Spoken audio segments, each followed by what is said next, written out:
We often treat intelligence as a shield, assuming that if we know enough facts, we're safe. But the world is full of people with book smarts who still walk directly into an invisible trap. That gap, the distance between knowing a fact and navigating a crisis, is where wisdom lives. A common mistake when reading the Bible is viewing it as a list of guaranteed magical outcomes. We approach the text looking for a contract. If I perform this specific good deed, then God is obligated to provide this specific reward. Proverbs offers something different, the moral physics of our world. These are general truths describing the systemic consequences of our behavior. They show us the natural laws of cause and effect that govern how life actually works. Living in a universe with these unbending principles means our daily choices carry weight. Every small action creates momentum, pushing us toward a predictable result. Curious, engaging. To illustrate these choices, the Book of Proverbs personifies two voices competing for our attention. In the public square, Lady Wisdom calls out clearly, offering life and peace.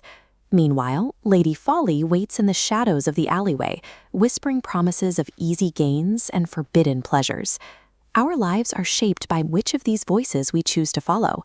Every decision places us on a specific path, leading either toward growth or toward a slow, certain destruction. When it comes to our resources, Folly offers the seductive shortcut. She advertises get-rich-quick schemes and the false security of debt, suggesting that we can bypass the hard work of accumulation and still find happiness.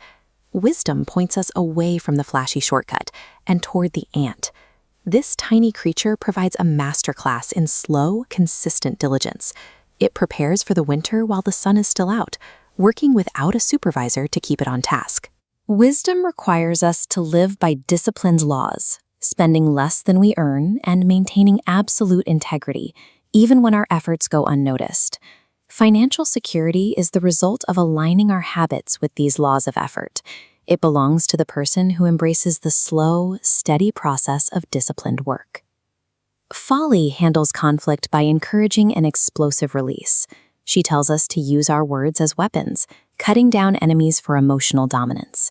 When rage fails, Folly uses flattery. She employs smooth words to manipulate the naive, trapping them with false praise that serves her own agenda. Wisdom counters this with immense restraint. A gentle answer has the power to neutralize wrath, acting like a healing honeycomb that soothes a wound rather than deepening it. Real power is measured by self-control. It takes far more strength to conquer your own temper than it does to conquer an opponent with a harsh word. The final battleground is our own morality. This is where pride becomes a liability, convincing us that we are exceptions to the rules, or that we know better than the Creator's design. Folly promises that our indulgences have no price tag.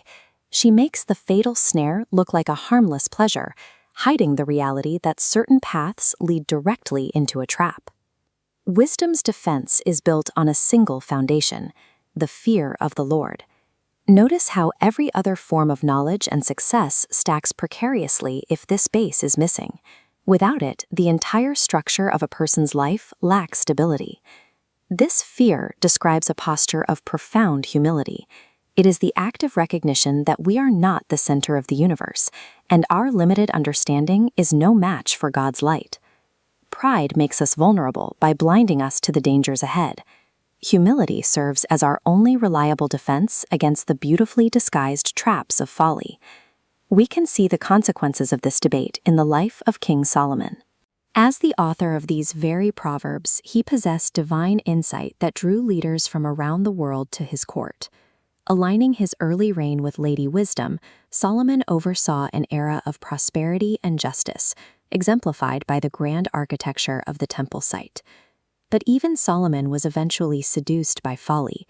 In his later years, he traded his humility for extreme wealth, pride, and alliances that led his heart away from the very wisdom he championed. Solomon's decline shows that even the highest intelligence cannot save a person who abandons humility. Wisdom requires daily practice. It is not a permanent trait you can simply possess. Folly specializes in illusions. Her gold-lit path looks effortless and inviting, but it is a deceptive route that ends in a graveyard. Wisdom offers a different road. It looks rigorous and difficult at the start, demanding discipline and sacrifice, but it is the only path that leads to lasting security. True success comes from living along the grain of the universe, aligning our choices with the established moral order of the Creator. Memorizing these proverbs is useless if they are never applied to your work, your words, and your home. Knowledge without action is just another form of folly. Since tomorrow is never promised, the time to abandon the shortcut is now. Choose the path of discipline and let Lady Wisdom guide your steps starting today.